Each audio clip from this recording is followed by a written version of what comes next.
Hi, this is Louisa from Pepperhead, and you're listening to Double X After Dark. Thank you. That was very professional. Thank you. It's always nice hearing. Before you. It's always nice hearing my name come out of talented people's mouths. It's like I've become a song lyric almost. Oh, well, you could do. You don't know. Oh, well, look, that's one of my goals, to be honest. I'm getting so involved with the scene, I just want to be sort of memorialized in a song somewhere along the way. That's my ego just saying. Oh, you just sent me a challenge. There you go. It's really awesome to be talking to you, Lisa. I mean that genuinely. To be honest with you, I was kind of putting this interview off for a bit because I really wanted to invite you into the studio personally. You and the band. Well, we can still do that at some point. Yeah, it'd be sick. I'd love to get you on, play maybe like an acoustic version of one of your songs. Oh, yeah. Yeah. That's good that you're interested, because I've been wanting you for like 2 months now, and now, things are... Ugh.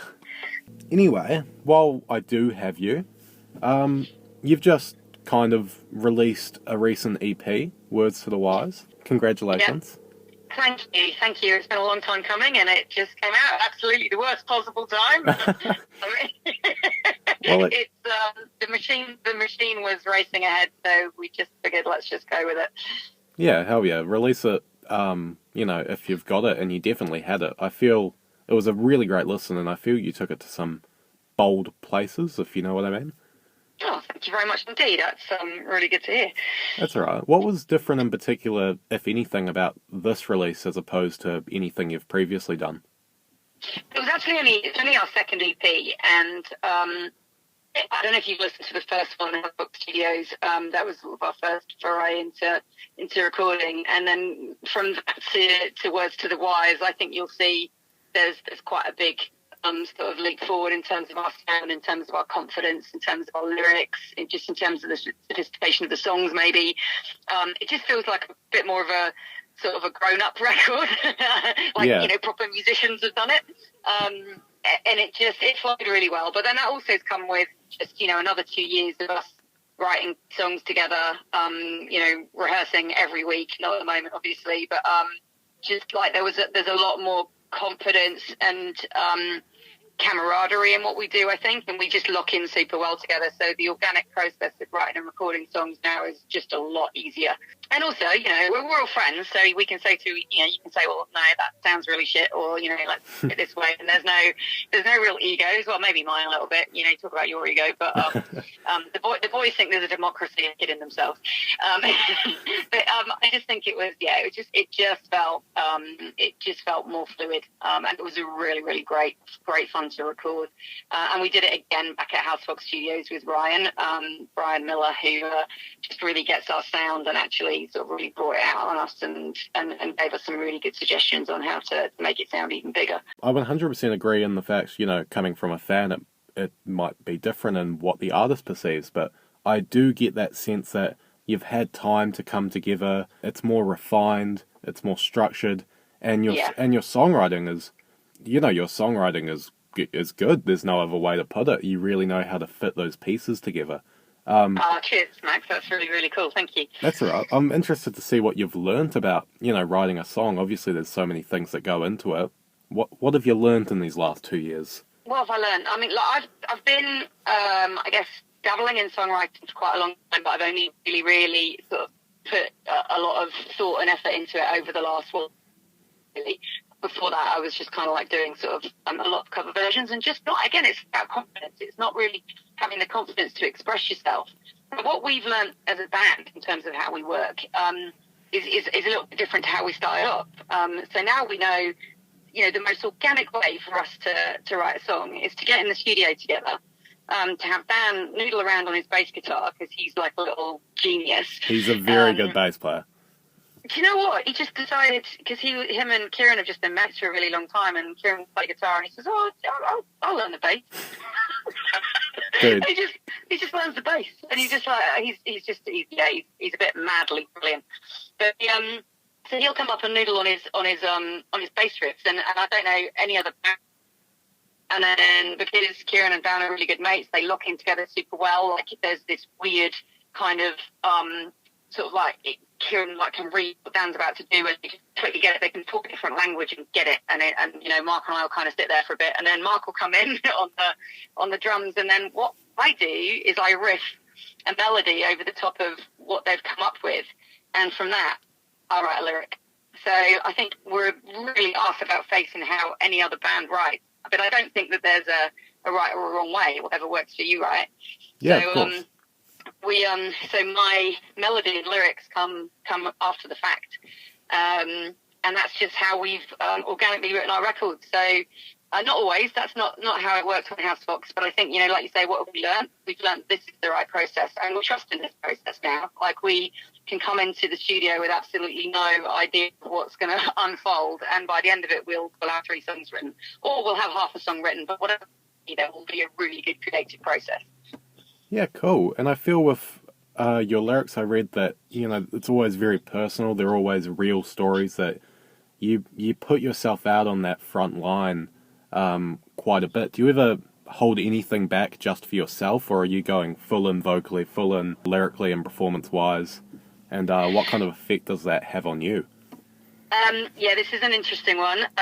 Now, lyrics are obviously, they can be really personal, and the lyrics that I'm writing are always about people that I know, or they're about personal feelings, they're about relationships, whatever it might be. But I haven't really made them completely about me yet, so don't take anything Psycho Sideshow's not about me.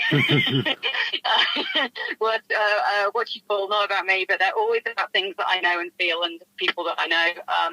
And I think that's really, really easy. But it's even harder to write songs about yourself. But I haven't quite got there yet.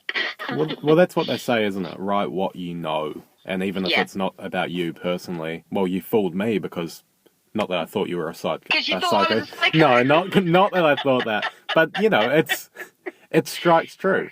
It comes through in its way. Well, look, the way that the way anything's written, I hope there's a bit of humour. There's definitely a story, and that's very much me. So, you can't ultimately hide it. Yeah. Well, we're about to listen to "Watch You Fall." What's the story behind this one, as much as you can disclose without betraying trust? This is I'm gonna have to give her royalties one day. This is about a good friend of mine, and it's about, and I will. Names to protect the innocent, none will be named. But this is very much unrequited love. And this is basically a girl and a guy who are friends and have been for a really long time, but she loves him and then he doesn't love her back in that way. And I kind of like, Dan and I sort of like taking things to really dark places, as you'll see with Psycho Sideshow, and Kieran had to rein us in a little bit with that. But I wanted to go a little bit darker with Watch You Fall, but it ended up being quite a nice sort of resolved. Have you seen the video to it? I have.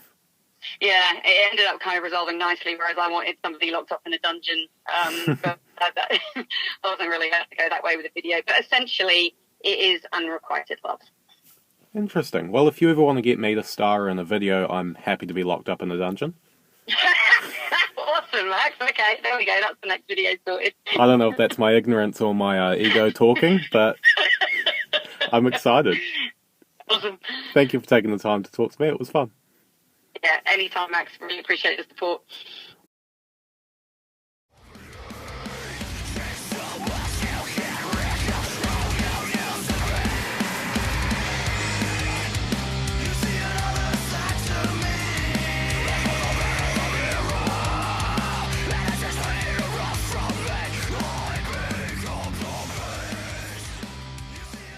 Where the devil well as a new band. You have yet to perform live that you were going to, but it got pushed back because of COVID. Sorry to hear about that. yeah, it was pretty depressing, to be honest. A few days after the restrictions came in. Oh, really? But, yeah. Yeah. It's a good time for new bands as well, because obviously it's close to the start of the year. People want to get out and try something new. But I reckon when this is all lifted, there'll be a good atmosphere for going to gigs and stuff. So I think it should all equal out in the end. That's what we're really hoping people are just itching to get out and see some live music, and hopefully we'll be the first bands there ready to provide the entertainment. Hell yeah, man. And it builds the anticipation as well. Like, I came across your song through a Facebook ad. Gotta love Facebook ads. Always. Yeah. Very good targeting system. I mean, unless you get those weird Wish ads that are like recommending you anal beads or something. That's true. I do come across some good music. I'm interested how you're going to translate that studio energy to stage. Well, I know we're all really hungry, and it's not our first walk around the block. We've all been in bands before. It's certainly been a while for me personally since I was on stage. But our other guitarist Kim, he's in another band from the Newcastle area called Zombonimo, and our drummer's he's done decades of cover gigs and original stuff before that, and so we're all experienced in our own ways and all about putting on a good show, at least in theory at this point, obviously, because we haven't played a gig. But we're just, I think, like the audience, keen to get back out there and see some live music. Yeah, sick. And, being a new band, you haven't experienced any sort of growing pains with each other? It's all going along quite smoothly? It is. I think, we're all aged between 40 and 50. I like to think we're all pretty mature and pretty good at communicating by this point. I certainly remember what it was like when we're in our late teens and early 20s, and there was not really anything called communication back then. You'd push through it and hope for the best, or swallow down any kind of negative stuff, and that's why bands tend to come and go a lot. People that age, I think. So I'm hoping that our maturity and age is going to help us feeling that we can't get into a room together and jam like we were beforehand, and kind of feed off each other's energy. Yeah, Zoom's good, but not that good. Not really willing to have a Zoom jam sesh, are you? No.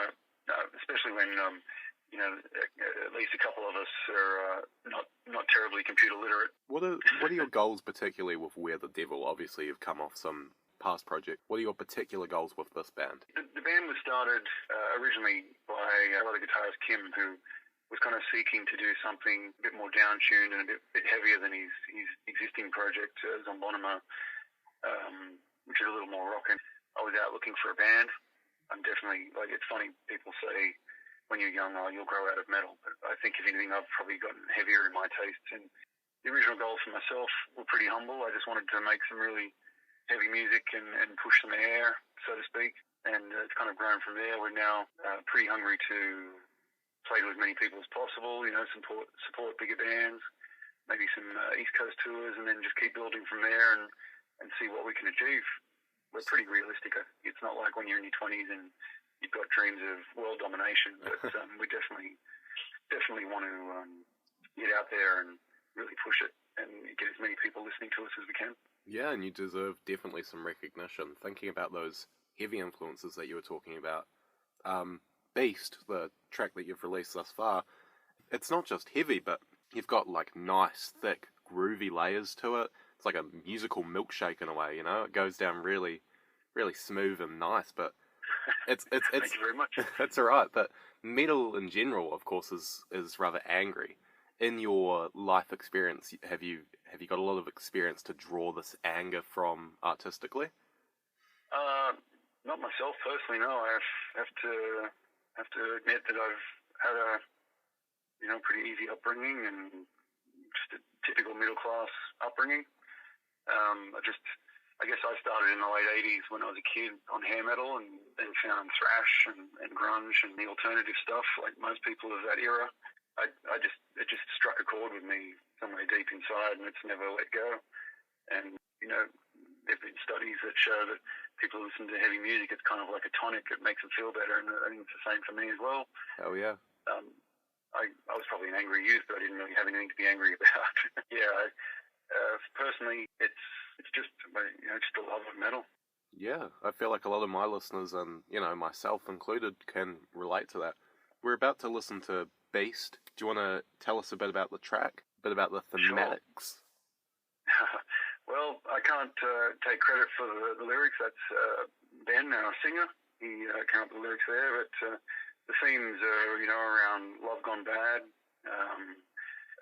substance abuse, that kind of thing, just toxic relationships. So thematically, that's what it's about. And musically, we've just kind of taken it as far as we can. It's one of our heavier songs. And you know, got some tremolo picking and plenty of double kick and all that fun stuff that we love.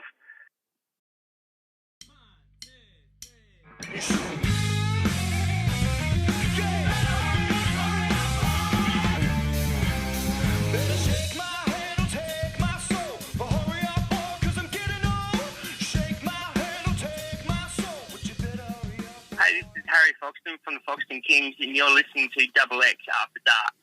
Thank you, brother. Right, I'm excited for this one. I usually start my interviews off by shaking hands, but I might start this one off by taking your soul, as the song goes. Yes. You worked out any methods of soul extraction thus far? Getting very good at soul extractions, yeah. Yeah. Especially every time I sing it. Yeah, it's a sick song, man. There's so much swagger in it, so much sort of American-style energy, I feel.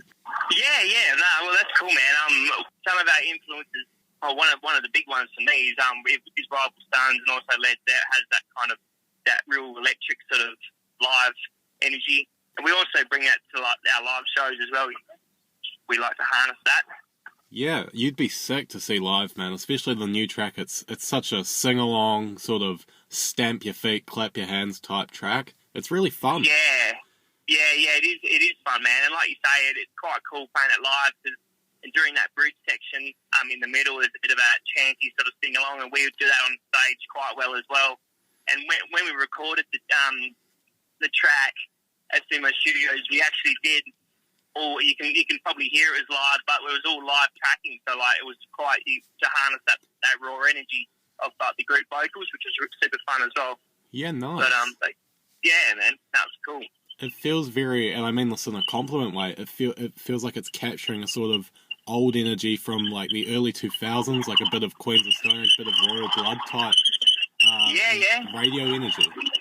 Yeah, man, definitely. And even our drummer, Foxton, band you just mentioned, and it's got that kind of, that real groovy kind of hip-hop beat throughout the whole song as well, you know. That's actually how we started the song, when we were recording it. We started with live tracking, live drums that harnesses that kind of like edgy sort of boppy beat that you can hear. Well, I heard that the beat was inspired somewhat by George of the Jungle. Is there any truth to that? Yeah. So the George of the Jungle type drums. It was funny because that's how we started the introduction when we started recording it. Yeah, right. Our drummer ripped it off like flat out, but then by the end of it, it was just to give us a bass, and we wanted that sort of jungle fever for when I was singing the main hook, Better Shake My Hand or Take My Soul, you know. We ended up dropping that right out, but yeah, initially, and then he sort of cross-blended it through recording as well, so that was, a bit of jungle fever, something else, right? That's cool. Speaking of visual media, if you had to write a song for a movie or TV show, what would you write for? Oh, that would be okay. Cool. So I'm sure you'd be well aware of the Peaky Blinders. Yep. I would love to do, you know how like they do the red right hand at the introduction? Yeah, right. You reckon you could... I could imagine us doing something really cool with that. And I've actually thought that. I've actually thought of doing something along the lines like a Nick Cave sort of vibe in one of our flowing out. So all our songs are very upbeat. It'd be very cool to do a super moody, dark, sort of just have something quite haunting, I guess. That would be quite cool. So that's what springs to mind straight away, mate. Yeah, that sounds like a good fit for that kind of swaggy style that you've got going on. And we could slow it down a bit, you know. Yeah. Your new track thematically touches on, getting old and not wasting life, but kind of letting some of it slip away. How do you incorporate some of the good times and bad times of your life into your music? That's cool. That's a good question. Well, for me personally, I love writing the lyrics and getting the story down, which was the story for that song with Harry Foxton. Getting sick of modern society and kind of just with the small things like the old shiver is not dead, like shake people and like shaking hands and looking people in the eye and saying please and thank you and all that sort of thing. So writing that, getting that down and understanding that in front of boys was really cool and going through those transitions with them.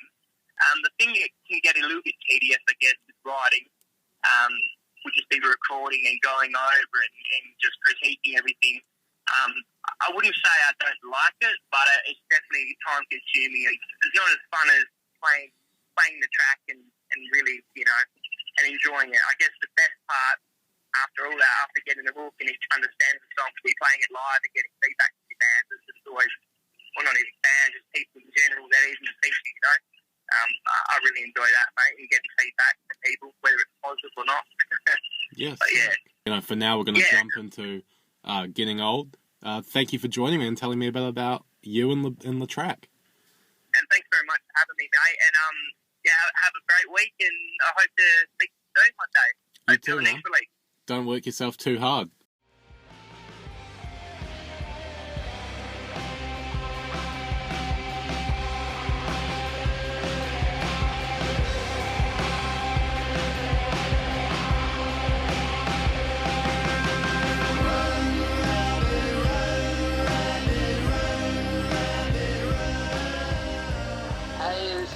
From Turtle Skull, and you're listening to Double X After Dark. I wanted to get you on, my show. I wanted you to come in. Is that something you'd be down to do, like, in the future? Yeah, for sure. Always available to get out there and do fun stuff and promote our music and all those things. It's good. Take an acoustic guitar down, maybe, and play, like, some... Oh, I don't really know how your music would work acoustic, but... Maybe work out something. I reckon it'd be fine. I mean, that's how we write our music, is like following that golden principle that if you can't make it sound good with an acoustic guitar, then it's like not really a song, it's just a jam. I don't know, that's one of the things that we always try to do is, focus on the song and not just on like a loud guitar or a 20-minute psych jam or whatever. Yeah. I need your percussionist down, your tambourine man, though, because when I saw you at Yawning Man, I was transfixed on him. Yeah, He was carrying the entire vibe. That was awesome. Yeah, he's a vibe. He's a vibe man. Dedicated vibe man of the group. Yeah, fuck yeah, it's important. More bands should have one. I'll be a vibe man. I'll start putting some ads out. Hey, you need a vibe man? I just come up on stage and start grooving. Yeah, exactly. Well, it helps that he's an incredible drummer himself, so his timing is impeccable. Yeah, sick. So Turtle Skull. Yeah.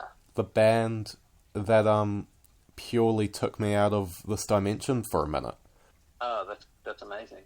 You were fantastic, I've got to say. Like, as I said, I saw you at Yawning Man, and I was with a mate, and he wanted to leave. This is true. He took me out, like, halfway through Yawning Man. He's like, they're not as good as the opening band, so we just ended up going home. Yeah. So right. you wasted $40 of my dollars because I only really came to see you in the end. That's funny. Where's my $40, man? You owe me $40. Yeah, I'll have to refer you to the promoter. Yeah. So tell me about Turtle Skull. What's like the mission statement of the entire band? The mission statement is to create music that allows people to do what you said just before, to go on transcendental journeys, go on psychedelic, spiritual journeys, either internally or externally, or however you feel like but I want to make music that's more than a 3-minute pop song or an hour-long drone jam or whatever. I want to make music that, allows or facilitates spiritual growth. And with doing that, you've kind of created your own genre. You know, like when I was doing my research on you and you were listed as Flower Doom, and I'm like, what is Flower Doom? Because there's so many words for, you know, like stoner, sludge, desert, whatever that you kind of blend with psychedelic. Yeah. So I just thought it's partly like meant to be an accurate description, but it's partly a joke as well. Because like, I mean, I listen to a lot of, like flower pop, psychedelic 60s jam stuff, and I listen to a lot of heavy, stoner sort of things. And then I just thought, oh man, it'd be so funny if we just subvert the usual toxic masculinity of, like heavy music and just have this funny side genre called Flower Doom. well, no, it does describe your music. You've obviously got that droniness, but it's bright, it's spiritual, like, you know, some psychedelic stuff, but it's sludge, it's desert, it's what it is, it's Flower Doom. Yeah. Well, I'm glad it makes sense. Me and my girlfriend were chuckling about it for so long after we sort of came up with the idea. No, it's good. Do you think that there's something in these sounds that really, like, literally has an effect on the brain? Like releasing chemicals and stuff? Yeah, well, there's got to be. I mean, that's why there's, full fields and experts in things like sound healing and music therapy and all these things. As far as this kind of music goes, I think so, for sure. There's... we rely heavily on sort of repetitive beats. I think repetition is something important for the brain. I guess that's why you get so many people that take transcendental experiences from electronica and EDM and house and everything, that just repetitive beat. But then also, I think there's something to be said for like amplifier worship and allowing those sort of creamy tones to sort of wash over your brain and melt it that way too. There's got to be. But I guess by the same token, anyone, I guess lots of people have those sorts of experiences from all different kinds of music as well. So I wouldn't necessarily claim that this is the only way to rearrange people's brain molecules. No, not like the only way or anything, but I've found with me, whenever I chuck on something like Truck Fighters or Caius, I just end up like literally staring at a wall. I could go an hour just listening to, Dope Smoker, one of the most... Yeah. I can just listen to Dope Smoker and be like, alright, this is a vibe. I'll spend my day doing this. Exactly, and that's what it's all about for us heavy music lovers, for sure. It's magic. Would you describe it as magic? Get some deep quotes from you. Yeah, well, yeah, it is a magical, mystical experience to connect with a piece of music that you resonate so strongly with that it provides you with some sort of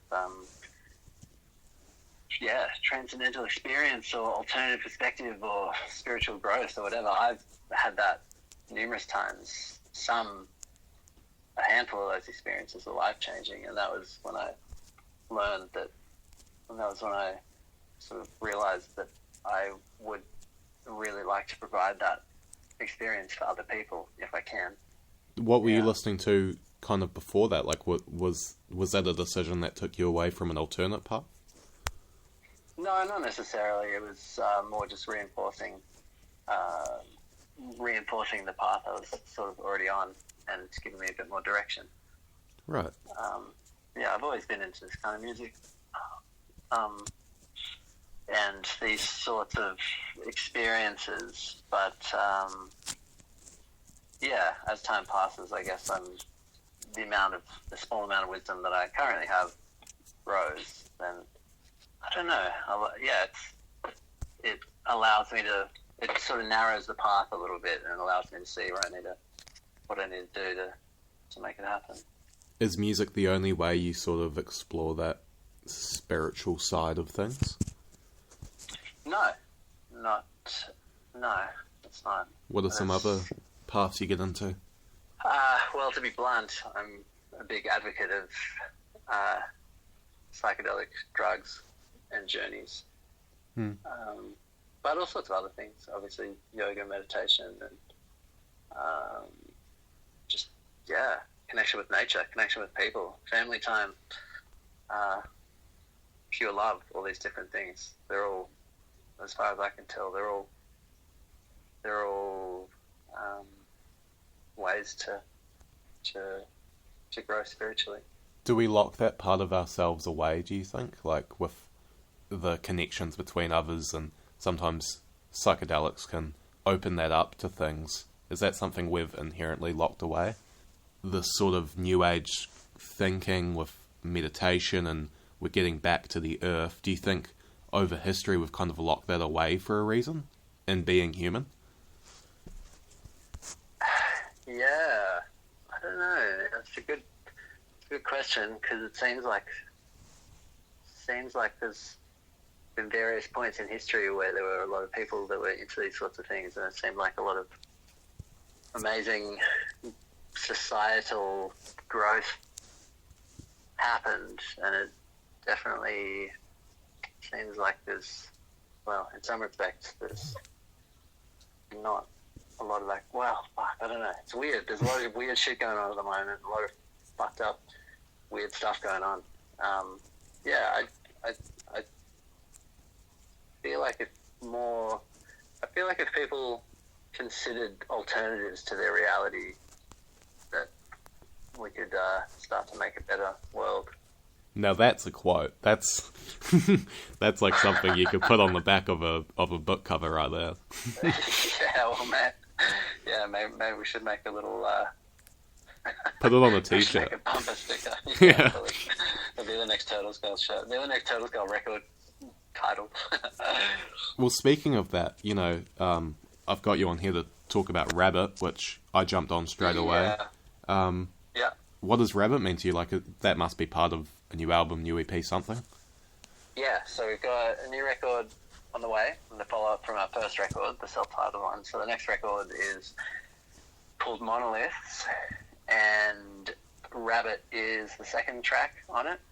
It's the shortest song on the record. It's 4 minutes, which is kind of unusual in a way for Turtle Skull, but it's nice to kick it off with a radio-friendly banger. Yeah. I love that. I love that song. It means a lot to me. It's I don't know, kind of a simple song in some ways, and in other ways it's a bit more complex. There's obviously it's got a kind of non-linear song structure, which I like. And I don't know what else. The lyrics, the sort of the content, the theme of the song is important as well. It's written about the poor, sort of the really bad standards of Australia when it comes to fulfilling its obligations with refugees, and the immoral and sometimes illegal activities of the Australian government with refugees from other country, with vulnerable people who deserve more respect than we give them. So that's kind of what the lyrics are about. That's interesting, and not to take away from that, because obviously that's a deep and thoughtful theme. But what I found interesting about listening to Rabbit was it's really catchy, and you don't get that from a lot of the stuff. Like, I couldn't hum you a Kaya song, or I couldn't hum Green Machine for you, but all day I've been going over my head, run rabbit, it gets in your head, and you keep coming back to it. And obviously, as you said, it's short too. Yeah, well, that's where it comes back to this concept of writing a song, like in inverted commas or whatever, like the sacred art of songwriting. And of course, like all music is sacred or whatever you want to call it. But we always try to keep that concept of a song and the strong melody and the accompanying chords and whatever. That's a lot of that I learned from the drummer Charlie, who's also an amazing songwriter in his own right. So he's been really good to have in the band, obviously, to bounce songwriting ideas off. But yeah, and I guess that's another thing that I always found was missing from a lot of these long form psychedelic bands, I guess, and a lot of bands that I hold dear to my heart. But they don't always focus on songwriting, which you don't have to do.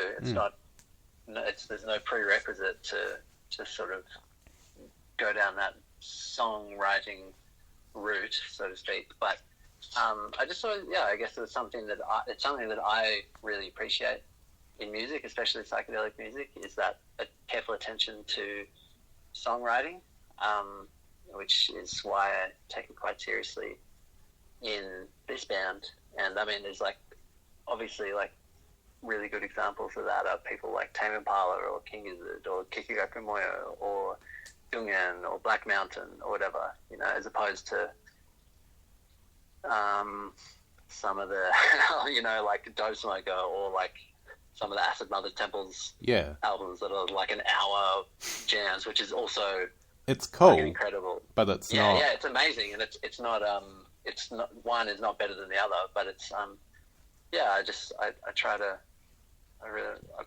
tried hard to focus on that. I think you should really feel proud of that, because that's, as we said with Flower Doom, it's really reinforcing that you are doing your own thing. Obviously, you can see your influences, but I think you should feel really proud of what you've created, because it's really yours. It's really Turtle Skull. I appreciate that. It's sick. Yeah. I've only really got one last question for you. Sure. What is something that always puts you in a good vibe? Well, there's lots of things. I guess something I've been doing lately to get inspired for writing music or for just getting the day going is doing some sort of stretching and some breathing to music that I like, sometimes with the aid of psychedelics. But I mean, there's so many things that bring me joy and get me in a vibe in my life. Being outdoors, gardening, playing music, spending time with friends and family, and all these different things. There's a lot of things to enjoy in this world.